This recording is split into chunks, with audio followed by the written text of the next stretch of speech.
Welcome to What Works, where nonprofit leaders share real stories about what makes their organizations thrive and how they influence the society. I'm your host, Marla Moody, and I have come from the nonprofit world and really excited to teach people about lessons and encourage people. We have a wonderful opportunity today to interview Mark Dhooge. He is the president and CEO in Florida of Kids in Distress. Mark, would you give a quick intro? And we're so excited to have some conversation with you today.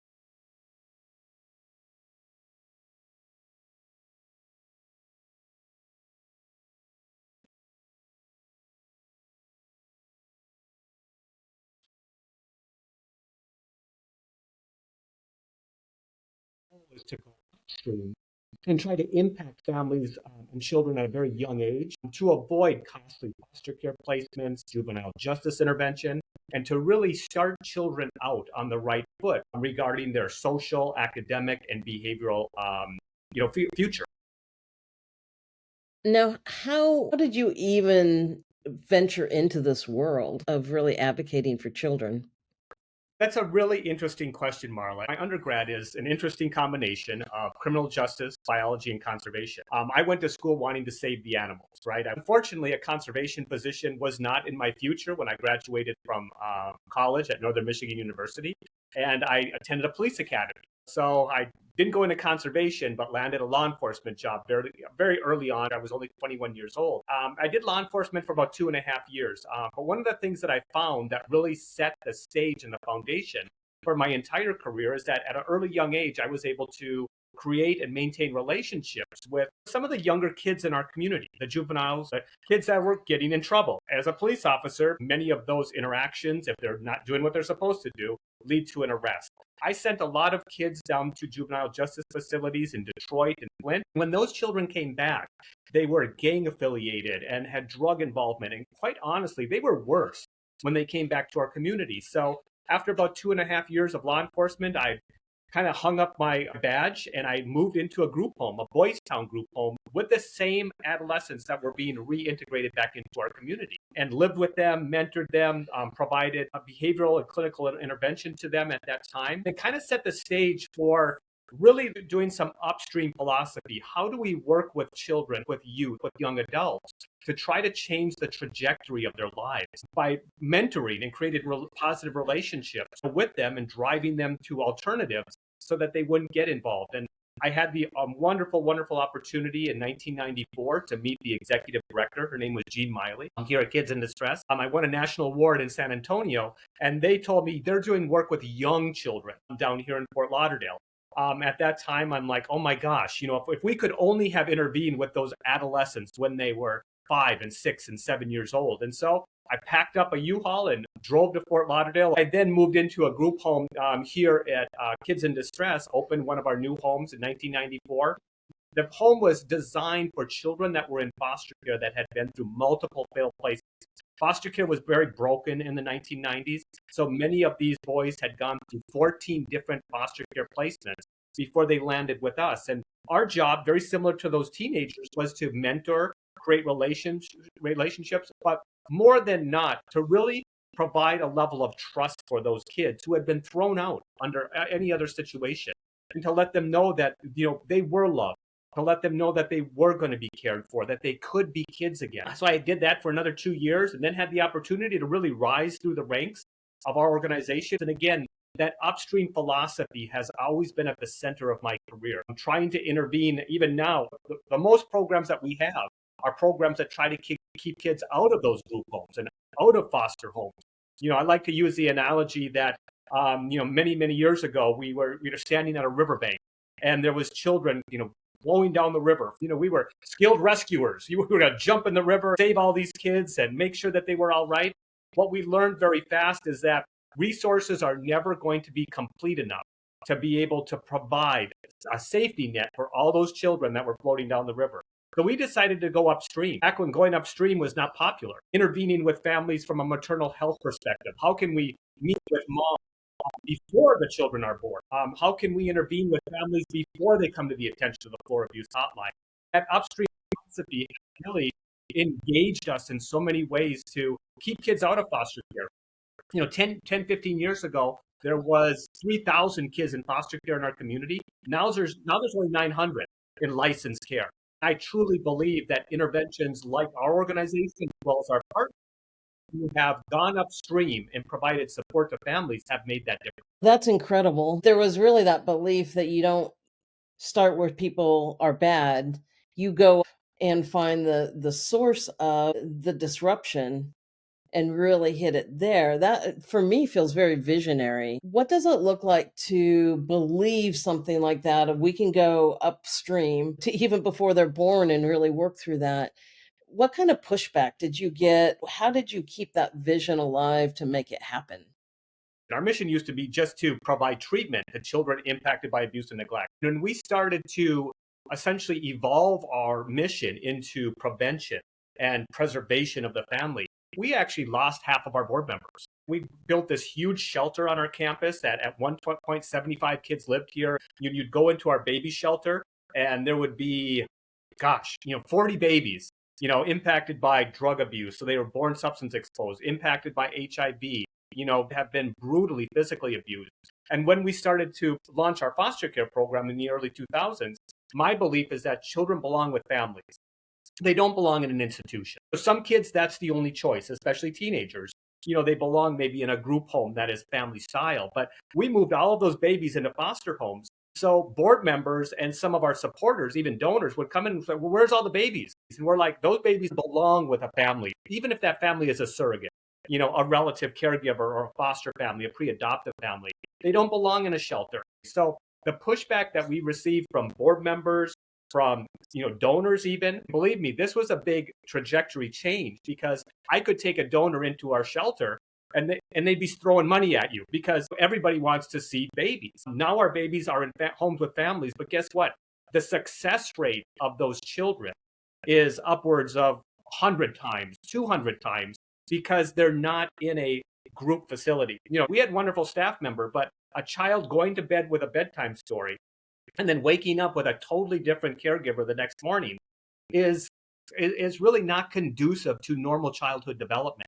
Children need that consistency. They need that continuity of one caregiver who can provide that care, love, and attention. And that's how children thrive. So yeah, there was a lot of pushback very early on for, kind of where we were, where our organization was heading.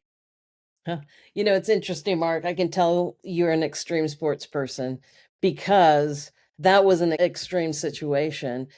To be clear on seeing better results and having that as your value. But I heard pushback from staff, from board of directors, from donors.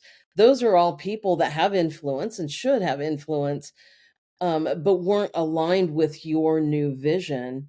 And the courage it takes to say, we're going for best results, not for where I'm going to get funded. Yeah, yeah. As I see that a lot of times overseas when we're doing work, is people throw money into things that make them feel good. Yes. And that's not bad, right? I mean, I get benefit from giving, right? I give benefit from saying, I give this and I feel better. But what we want to do is make societal change. Yes. Yep. What type of messaging did you focus on during that time when you were really shifting your directives and your plan? That's a great question, Marla. And what we started to focus on was metrics.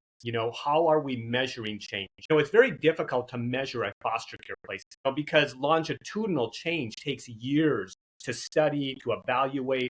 And I'll give you an example of a program that we launched. It was around 2011. It was a housing program, a demonstration project. We secured funding, very, very significantly, went to the federal government and said, hey, let's do a study on the effects of housing and how it impacts a child coming into foster care. If we provide stable housing to a family, are we going to be able to change that trajectory where a family is now stable? We proved it along with 6 other demonstration sites. We use data in a lot of ways to start to convince and to change the mindset of our board, donors, constituents, to show them how positive these changes actually work. We're using metrics and we're engaging our local, not only philanthropic community, but also our local institutions of higher learning to kind of engage them and say, hey, would you guys be able to come in and study this project, this program, this service? And then what that translated into was a dialogue of us being able to say, we're doing storytelling of actual case studies, but now we're combining that with data that shows how successful these programs really work. It changed the narrative to folks really see that one of the tragic things about prevention services is that they're very hard to measure. You have to look at a point in time that is further than most people can see. For example, my favorite programs that we have now are our maternal health programs. You're intervening prenatally and at birth before children are even born. You have some people say, you lose contact with those families 5, 6, 7 years down the road.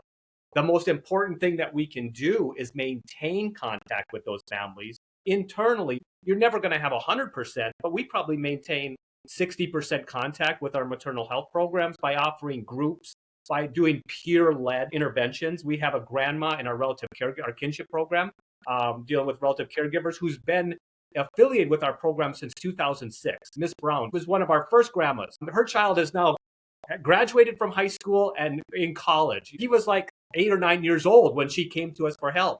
But we now have her as a peer-led support for our support groups. And we encourage families, stay in touch with us, come to our support group, because you don't only have stressors when a child is born. Kids have stressors when they go to school. And then believe me, when they're 13, when I was a parent and my child was 14, 15, I was going through a lot of stress. But we maintain and make sure once they touch our mission, once they touch our programs, not every family does this, but we're going to be a support for life. You can always reach out to us, and if you have an issue, call us first. And if we don't have a program, we'll find one for you. We call it one of our core values, tenacity. You do whatever it takes to help a family. And, and we're pretty grounded in those core values because I believe that culture is so important in a nonprofit. You have to have a culture of support, of humility, a culture of not only doing good, but making sure that you're going above and beyond of doing good to not give up. I love those values. It sounds like they're values that aren't just written on the wall, but they're lived out each day. 2 little points is one is not only keeping in touch with people who have come through the system, both the kids and the adults associated with the kids, for statistics, but also for that longevity of success.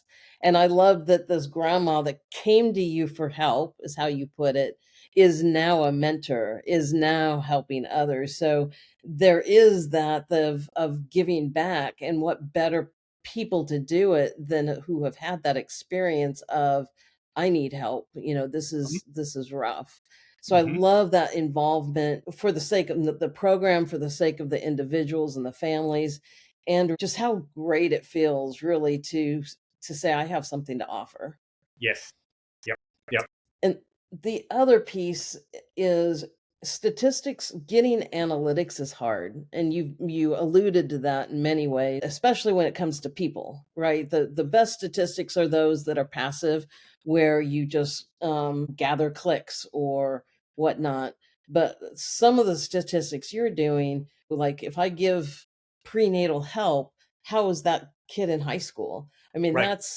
that takes determination, tenacity, as you said. And also, if we don't have that, it's just the stories. Yes. And as important as stories are, because that brings the emotional piece with it, if stories aren't backed by data, then the best storyteller wins. Mm-hmm. So incredibly true. Every program that we have is filled with outcomes. Whether you're using instruments or whether you're using social interaction, meaning how successful was this child in elementary school? How successful was this family that they didn't have a subsequent abuse report? Did this family stay intact? Because you also have measurements based on service provision, right? You use an AAPI or you use a stress index, or you want to make sure that your programmatic implementation is also successful, but it's your longitudinal study over time and those life markers, for lack of a better word, that really measure whether you were success long term. And that's research and development. A lot of people don't pay for research and development, but it's critically important to have some kind of system in a nonprofit to ensure that funding is sustained over time. You also mentioned not that you don't use government in many ways, but also to be untethered by that so that there's some independence with that as well. So I've heard, in light of really clear communication, especially as you shifted to such a less walked path, you had statistics, you have stories, you had kind of different pieces, but how did you message things in order to keep as many people as possible? And when did you say, you know what, it's better if this person goes to a different organization, serves in a different way because they're muddying the waters? Like, because part of clear communication is not having dissension, and you need dissension or hard conversation to get to a clearer goal. So, love to hear Mark, some of loaded, that. yeah, loaded question. I think dissension is healthy in an organization. One of our core values is trust, right? It doesn't matter if you're working with a family, a client, or you're working with your own team members. That level of trust is so incredibly important throughout the organization. It really sets the foundation and has to run through the fabric of your culture. Our culture is very, very strong. About 80% of our leadership team has been with our organization 18 years or more. I've been here 32 years. Wow. That's a strong indication that you're preserving your core values, your culture, your thought process. Your thought leaders are in place to be able to make sure that they have input, which is also critically important. One of the things that we do monthly is we have an orientation. This is very simple, but a lot of organizations don't do this. I make sure that I am the first person at our orientation every month to talk about not only our history, but our culture, our expectations. What's interesting about turnover is that very few people who do not believe in our culture last more than about 6 months. We have very good retention rates, very low attrition rates. We want to have people in our organization who develop trust, want to work with their colleagues to be change agents so they're involved in the organization, go the extra mile to ensure that not only families have assistance, but that colleagues have support. When you have that running through the veins of the entire organization, usually when folks come in, they decide rather quickly that, I want work-life balance. Well, in this work, it's hard to have work-life balance. Do we encourage it? Absolutely. I climb mountains all the time. That's my work-life balance. I work out, I climb mountains, but I'm also, when I'm on, and I'm fully Yeah. engaged in our team Yeah. members and in our mission. I don't know if that answers your question, but it kind of provides a framework for who we are as an organization. Yeah. I have this dynamic leadership framework, and it starts with culture, which is values and action. And culture eats strategy for lunch, right? Every It's just like, and so what I'm hearing is you have such a rich, strong, focused culture that it retains the right people that are right for your culture, and it makes it clear faster for people who are like, yeah, this isn't my digs. So love that. And burnout is, I think, one of the number one ugly underbellies of nonprofits. I saw it in myself. I Mhm. see it all the time. Leaders overworking people because it's such a passion. You don't know when to start and stop. But what I've heard you say is you go and hike mountains. When you're hiking mountains, you truly are away from it. You're engaging your body in a different way. You're getting out in nature. You said you encourage others to find those rest ways. So it's not about work-life balance is a weird thing, and I'd love to talk about that more. But it isn't sometimes as obvious as if you worked for a for-profit company. And also, if you don't find health by resting, whatever resting means, you will come with burnout, which is a dangerous thing for those that you serve. Yeah. How are ways that you have seen burnout, either in yourself or others, and what have you done about it?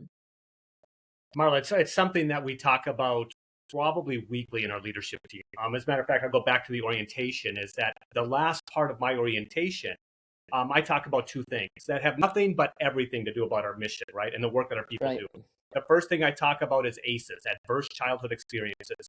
Not that our team members are going to face children who have high ACEs scores, right? That's a given. That's the work that we do. But the fact that many of them and their colleagues also have high ACEs scores. My ACEs score is 8. I have a very high ACEs score. And when I talk Wow. to our colleagues, that's the reason why many people come into, especially a human services nonprofit. They want to Hmm. help people. They want to help children because they might have been through circumstances themselves that adversely impacted their relationships, how they function on a day-to-day basis, their mental health. I gradually move into how important it is for them to take care of themselves mentally, physically, psychologically, emotionally. I talk about that. Number one, you have to drive that yourself. There's generational change impacting our sector significantly. My wife is a CEO of a nonprofit as well. We come from a system of nonprofits where you give everything, right? We work 70 hours a week. You do whatever it takes. And the next generation, our son who's 30, a high school teacher, he has boundaries. When he goes home, he doesn't want to be on call anymore. I'm on call 24/7, 365 days a year. I could be hiking a mountain in Spain and I might get a call, and I have, and I take that call. But the next generation is not focused on that. So when I speak with our new employees, I talk about our employee assistance program, about having a mechanism for when you're not on duty that allows you Yeah. to take care of your own physical needs, because you are only as good helping as how healthy you are. I go to extremes. I lift every single day. It's how I deal with stress. But theirs could be knitting, going to the shelter and petting animals, going for a walk. And we talk about it in orientation. I make people think and even write down. When you're in a stressful situation, you've now put in 80 hours of work with some very tough families. What are you going to go home and do to take care of that? Really, diet and exercise is so critically important. Social connection. Also, you can't go home and talk about work. My wife and I, both of us in human service nonprofits, we have to put limits on the amount of time that we talk, about work, because otherwise that's all that's driving your relationship. So Yeah. we talk about that throughout our leadership team members. How are our leaders mentoring our team members? Because longevity in this field is purely based on that burnout. I'm retiring next September, and my wife is as well. We feel that, number one, we've gotten to a point where government funding only pays for about 80% of what we do. That's Hmm.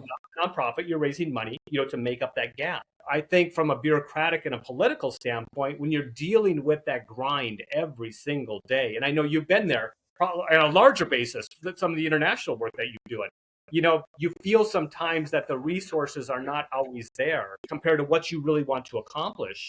And it can get overwhelming to a point where you don't even become functional because the worry for your team, for your clients, or the people you serve starts to wane because you cannot fulfill maybe all the promises that you've made. We deal with burnout here head on. In social services and nonprofits, it's a very normal evolution of one's career.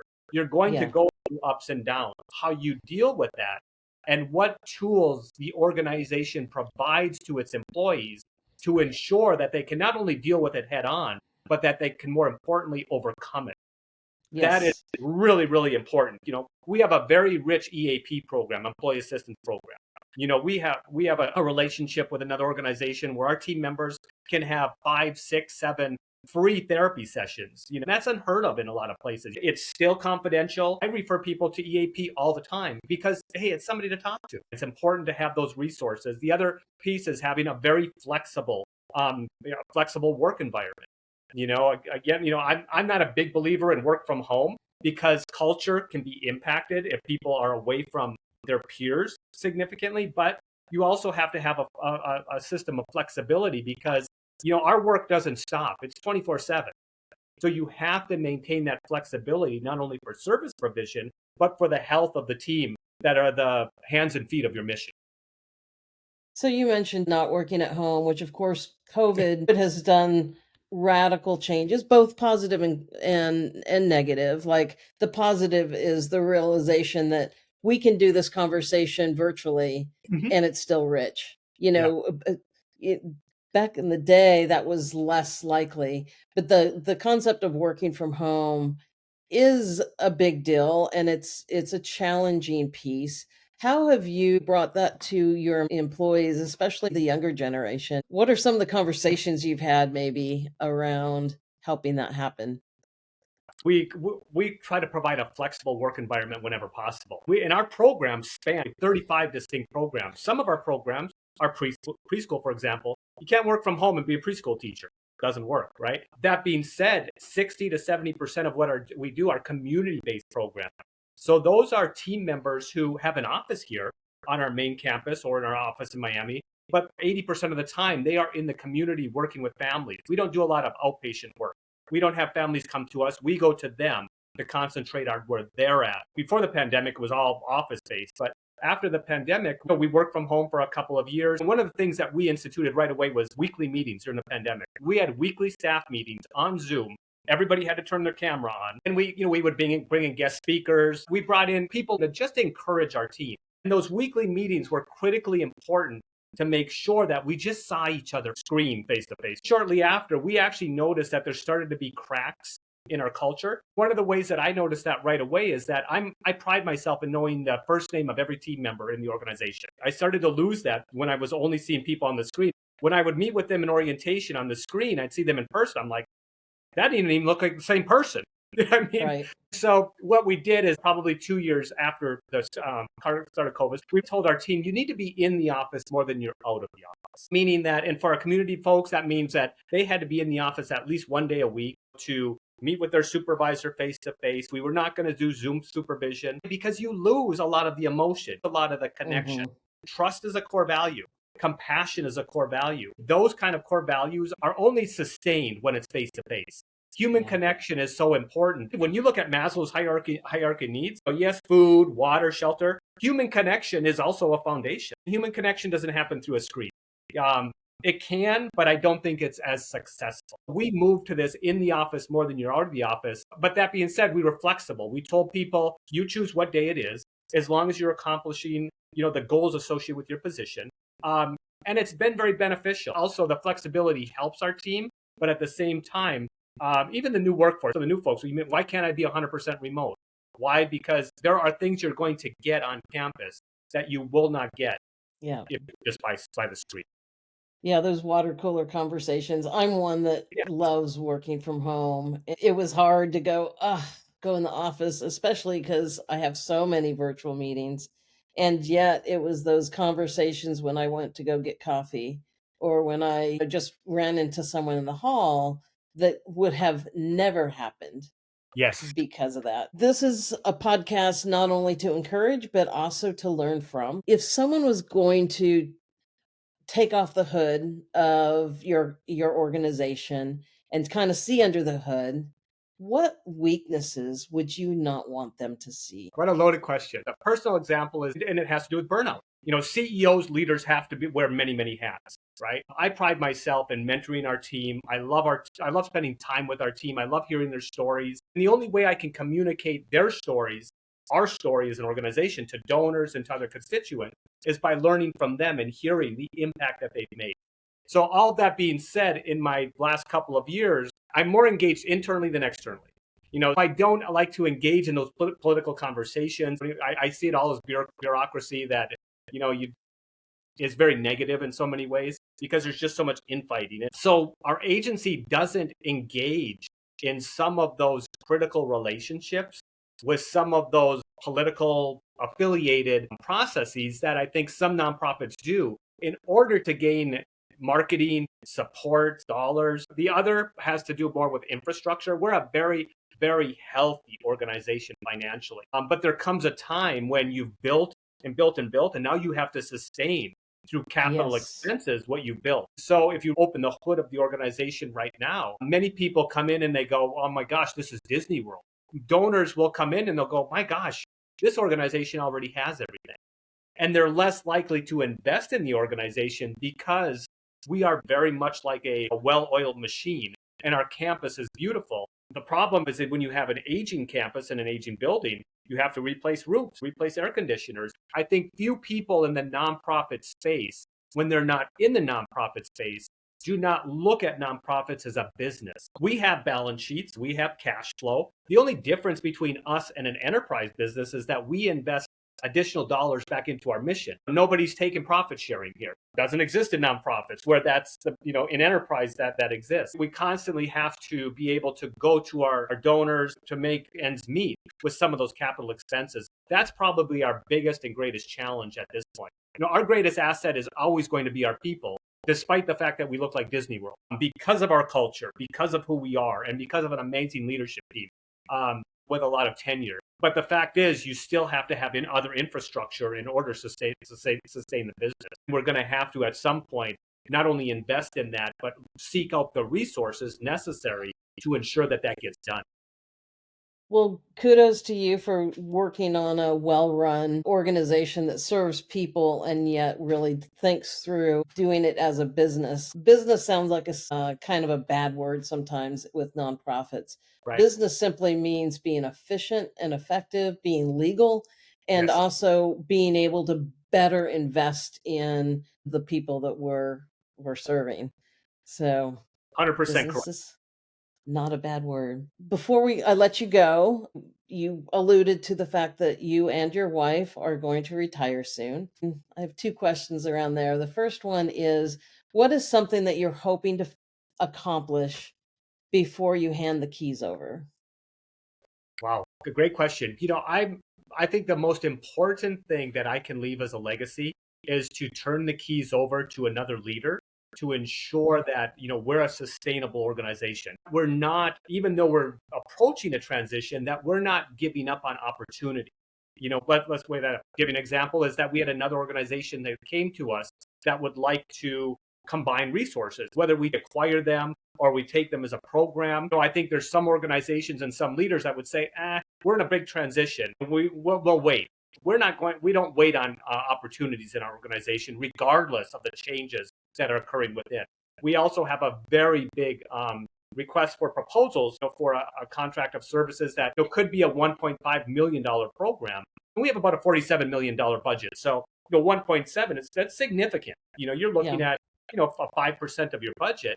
We're not going to pass up on that. We're still going to apply for that. I see the most important part of my transition of sustaining a very, like you said, efficient organization, a very positive, optimistic organization, and making sure that that change and that onboarding of that new leader is not only successful, but that they have all my support in going through that process. I think that's going to be critical as we move forward into the next generation of leaders in our organization.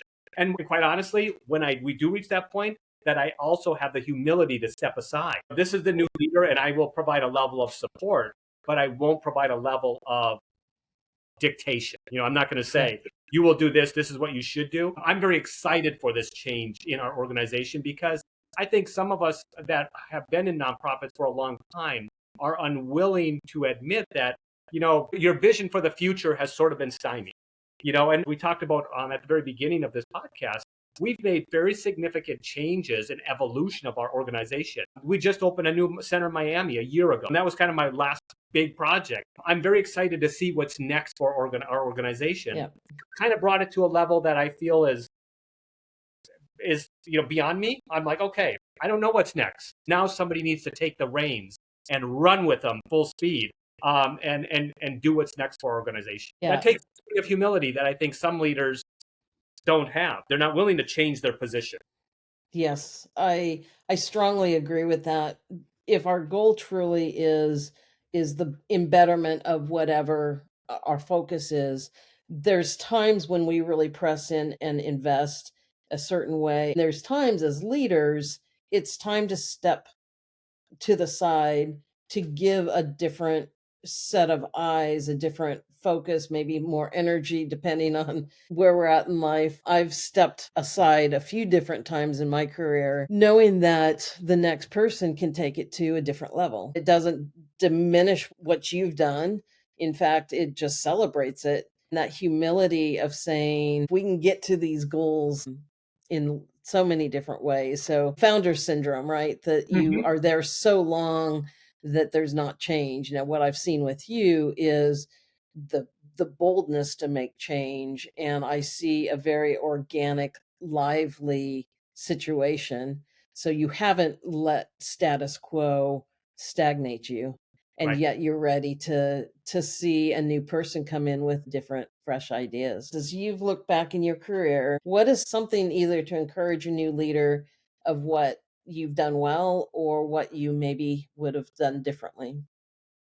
Marla, I think it's very simple. I spoke with another executive director, CEO yesterday from an organization called Be Strong International. We were talking about imposter syndrome, right? And I said, one of the things that I'm most concerned about as I leave is that all these people are going to find out what I didn't do. You know what I mean?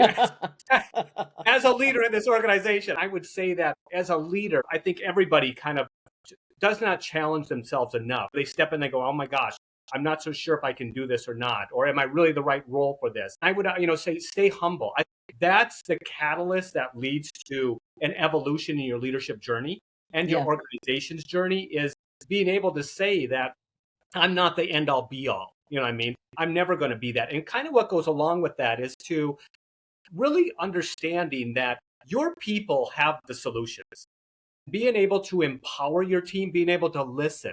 I think far too many leaders don't just sit down in a chair and listen to their team members. Oftentimes, our team members, they know the solutions, know what the goal is supposed to be, what they need to do. It's just a matter of being able to listen and frame it for them and let it talk them through. Never be in a position as a leader where you think that you have all the answers and that people just need to come to you and you'll figure it out and tell them what to do. Oftentimes, I have the answer in my head, but I'm Hmm. not going to tell them. Right. Why? Because it's so much better and so much more positive. And my favorite quote is a quote by Colin Powell. Perpetual optimism is a force multiplier.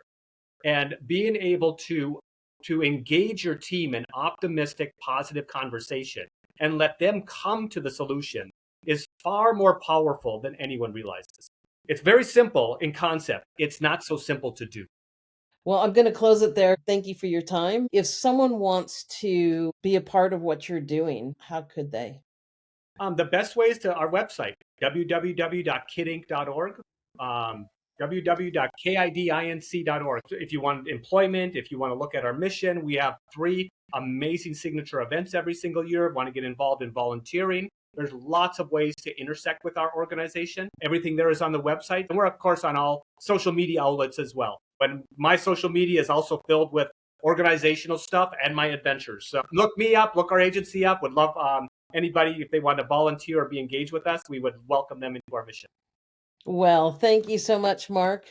And you enjoy this coming season. I'm excited to see how you're continue to be used throughout your life. Thank you, Marla. It's been such an honor and a pleasure to chat with you. That's great. Well, thank you. You're welcome. Take care.